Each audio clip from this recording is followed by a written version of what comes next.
All right, let's get into this awesome quick head demo. I'm trying to capture this face that you can see on the right side of the screen. Because if I can do that, then I can feel more alive and like I accomplished something. The whole reason why I do this is that it gives me a charge. It gives me that sense of connection with something outside of myself, and I can somehow as an artist participate in that something by drawing it, by getting it down on paper, by capturing it somehow, capturing that moment, capturing the essence of it, capturing the beauty of it.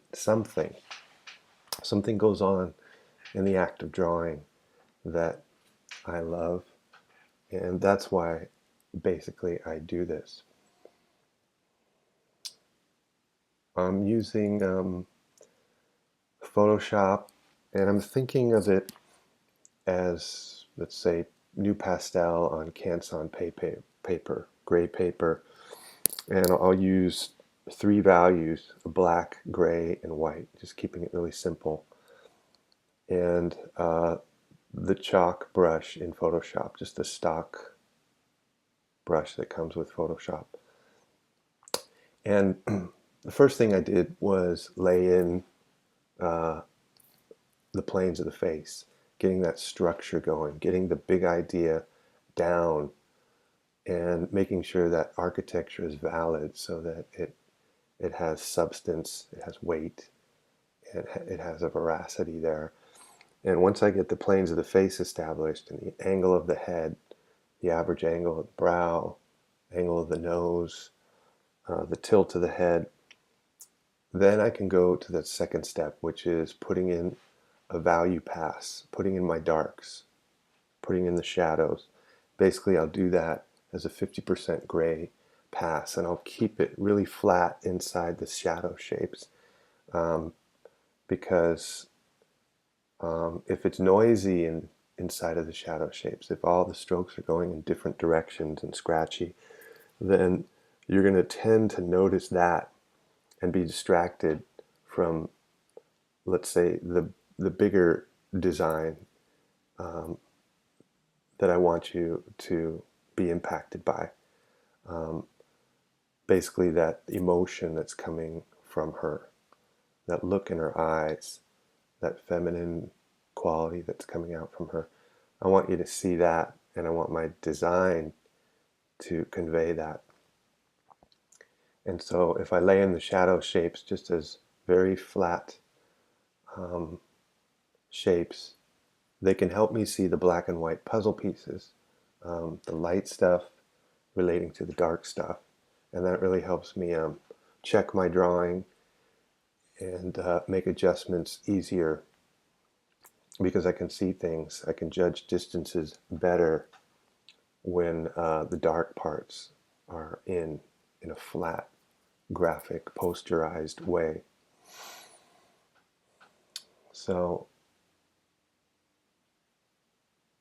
once that gray, 50% gray value passes in and I can see that things are working, I can put the hair in, I can start using different rhythmic, flowy strokes to catch the movement in her hair and how it's of a different kind of material and substance than her skin and her skull.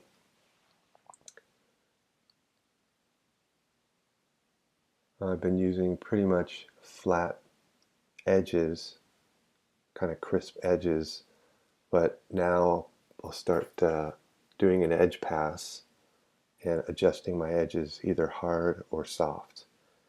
And that goes a long way to telling the story of the form and the form language, making that form turn and look 3D is really a charge. I get a charge out of that.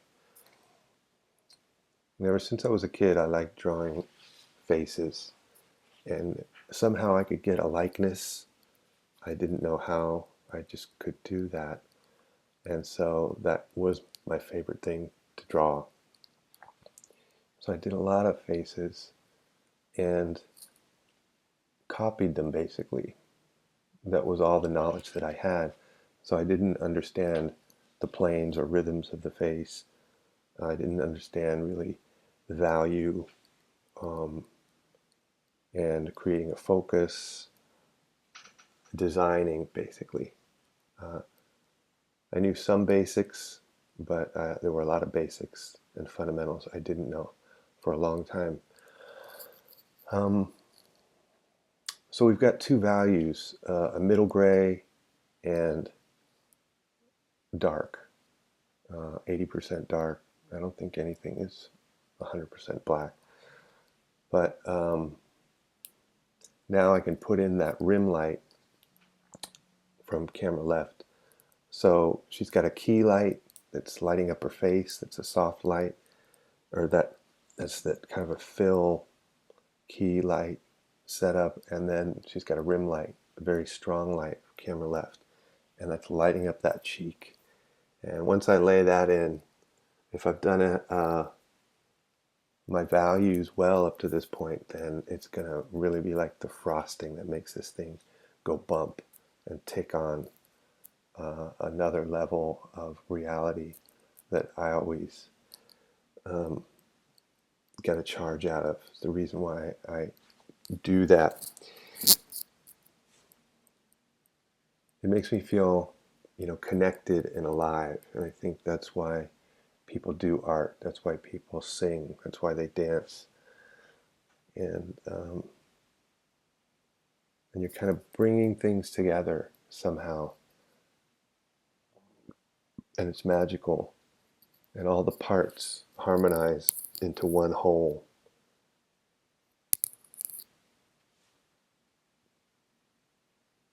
So if the parts are good, but they don't harmonize into one whole, then it really kind of falls apart and doesn't do its job. It doesn't have as much impact as it does if everything relates one to another.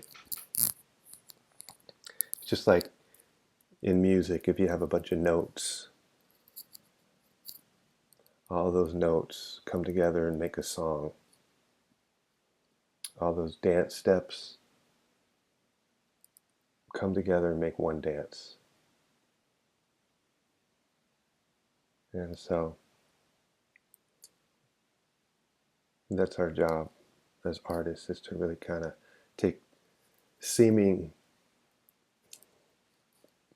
disparating parts that don't relate at all, and connecting them so that others can see the connection and see things fresh and new for the first time and have their own experience of that aha moment, that moment of recognition of some kind of truth that they didn't see before.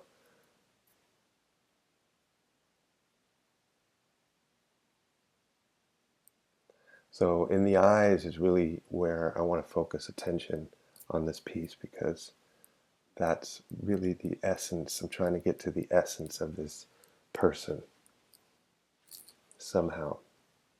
The eyes are really that living, liquid soul quality that's in a person. And if I can get that down and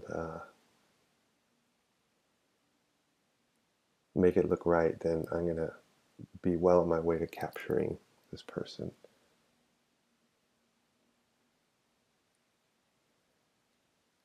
And capturing them for time, immortalizing them, as it were. So now I'm crisping up the edges along the left side of the cheek, so that's really crisp. And that variety of hard and soft edges, like the crisp edge of her face versus the interior core shadow of that left cheek, which is soft. That's a great technique for turning the form, but creating that variety. It does a lot of work that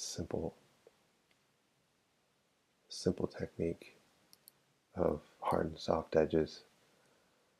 And some of my favorite artists have that and did that and do that. Okay, so we're coming up to the end. Thanks so much for watching, and I hope you learned something.